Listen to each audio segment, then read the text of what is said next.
But this is where culture's so key, and this is, you know, the thing that I enjoy most about my writing, and why I think it's amazing you're doing what you're doing, because for too long these kind of conversations have only happened in politics or in academia.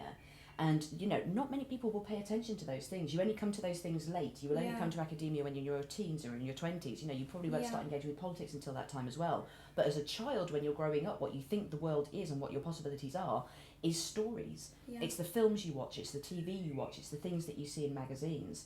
And that's why making sure that you have as many different stories as possible and as many different people represented in these things are key. Like, one of the big examples that I give in the books is, when I was growing up, the worst thing you could say to a boy in the playground is, "You're a gay lord," you know, "You're a queer," like, kind of, that was, they were destroyed, like, you know, you know, to say that someone was gay, that was the end of their life. Yeah. Then you fast forward 20 years into the future, and the writer Russell T Davies writes, first of all, Queer as Folk, and then takes over Doctor Who, and writes into Doctor Who this brilliant, swashbuckling, bisexual superhero, Captain Jack Harkness, who in one episode kisses the Doctor on primetime TV. And not only are there no letters of complaint to the BBC about this, but when I go to my daughter's school on Monday morning, there are boys in the playground fighting to play this bisexual character.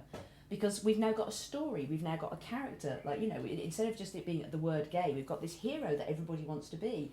And I can draw a direct line between that show and that character, and them passing the Equal Marriage Act in this country. Because when you've got children in a playground who are fine with bisexuality and see all love as equal, you know, their fathers and grandfathers are in Parliament, can't go, "Well, we don't believe in this." You know, your children have shamed you.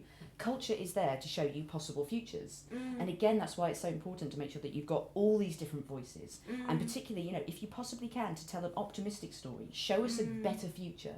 Yeah. Show us something, show me amazing people do amazing things. Yeah. Because that's what children are watching and going, yeah, that's going to be my future. I believe in that. It's really interesting, since doing my work with UN Women and since just becoming more involved in this movement generally. People have said, "Well, are you going to give up now? Do you not want to act anymore? Are you not going to be an actress?" And if anything, I think it's actually reinstilled my passion for what I do and made it more important. Well, the other key thing about culture is, again, kind of like, if you want to change the world, you can argue all day that something's right or wrong. You can you can say women should be equal to men. We should see women, you know, in films equally to men, living the incredible stories and, you know, and solving their problems. You can argue that forever, but that argument can go on forever, and there's no real way of resolving it.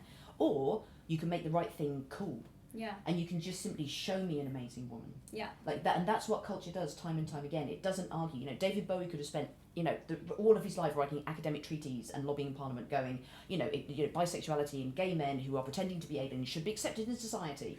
It wouldn't have gone very far. Instead, he dresses like a gay alien and writes Life on Mars, and suddenly everyone's like, "I want to be a gay alien." That's genius. Yeah, culture wins. It's faster and it's more fun, because there's the whole thing about change and the revolution of feminism, and, you know, all these things, you know, we were talking about, you know, anti-racism and equality and the trans movement and stuff. It doesn't need to be worthy and like eating your fibre and your brown bread. Yeah. You know, and eating your vitamins.